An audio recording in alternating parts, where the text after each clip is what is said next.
What if I told you that the Bible doesn't tell the whole truth? That there's a book so dangerous it was banned from official history, and hidden for centuries? A book that reveals unsettling truths about fallen angels, killer giants, and a cosmic conspiracy that could change everything you know about humanity. That book is the Book of Enoch. But why? Why was it removed from sacred texts? What did it reveal that was so threatening?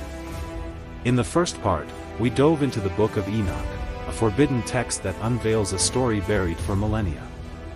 A book banned by the church for containing uncomfortable truths about rebellious angels, forbidden knowledge, and murderous giants known as the nephilim. Enoch was a simple man, the great-grandfather of Noah, but unlike any other prophet ever known. He saw the heavens. He was taken alive, without dying, and there he witnessed secrets that no mortal should ever know. He saw angels abandon their celestial posts. He saw when they descended to earth, driven by something beyond divine obedience, desire. The Watchers, as they were called, were 200 powerful angels who decided to stay here. Among them were Samjaza and Azazel, names erased even from the oldest memories. They came to teach mankind what should never have been revealed: magic, metallurgy, astronomy, and weapons of war. But the worst came after. They united with the daughters of men, producing offspring of unbelievable proportions. These beings were called the nephilim. Giants 3 meters tall, strong enough to rip heads off with bare hands. Some say they drank blood. Others claim they devoured human flesh. The Bible briefly mentions the nephilim in Genesis 6, but the Book of Enoch goes much further. It describes their actions, their crimes, their insatiable hunger for power. And when God decided to punish the earth, he ordered the great flood. But did they all really die? Or did some survive, and continue their bloodline?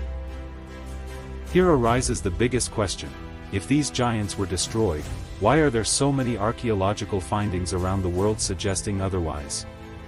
In 1911, railroad workers in the United States unearthed massive bones buried in the Ohio River Valley. Some of those bones were sent to the Smithsonian Institution, and then vanished. In 2015, elongated skulls were discovered in ancient tombs in Peru. Some researchers claim they are genetic anomalies. Others believe they belong to a parallel species, or perhaps to the very lineage of the nephilim themselves. Why don't these discoveries appear in museums? Why are the records censored? Could it be that science also knows, and prefers to keep this hidden? And what if the very history of humanity is incomplete? What if certain ancient civilizations, like the Sumerians, Egyptians, and even Mesoamericans, were founded by descendants of this hybrid race? Would that be the origin of kings chosen by the gods, of invincible warriors, of leaders seemingly born with superior intelligence and strength? Some theorists believe the nephilim didn't die, they simply hid. That today, their descendants walk among us. That they occupy positions of power, controlling financial, political, and media networks. Have you noticed? Certain public figures seem different. Taller than normal. Deep-set eyes. Elongated facial features. Coincidence? Maybe. Or maybe they've been here for a long time, and they're in control.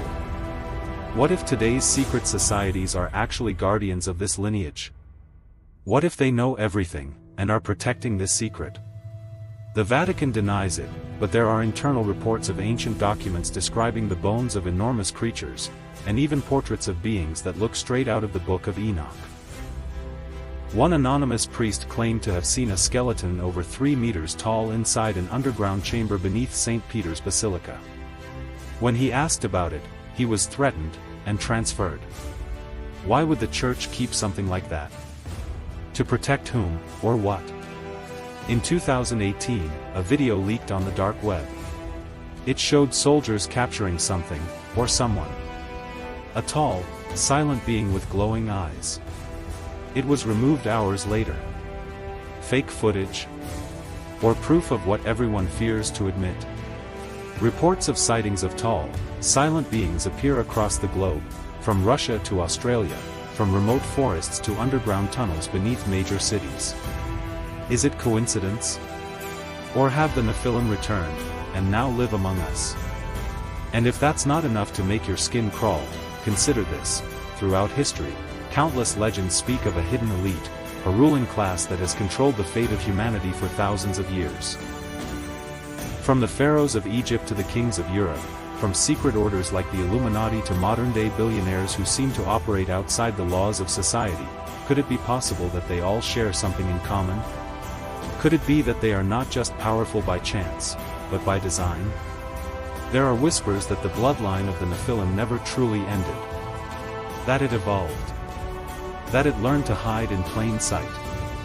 That instead of building pyramids or waging wars, they now build empires, control economies, and manipulate perception through media and technology. And the most chilling possibility of all? That we may have already accepted them as part of our world, without even realizing it. If all of this is true, then the final question is inevitable: what if you've already crossed paths with one of them? What if, at this very moment, someone close to you carries this ancestral blood? What if the global elite knows this, and has been protecting this lineage since the dawn of time? This is the final episode on the Book of Enoch. A journey into the heart of darkness, where reality blends with myth, and the truth may be closer than you think. So, subscribe, hit the bell, and share this video before it disappears. Because the truth is out there. And it might just be looking at you right now.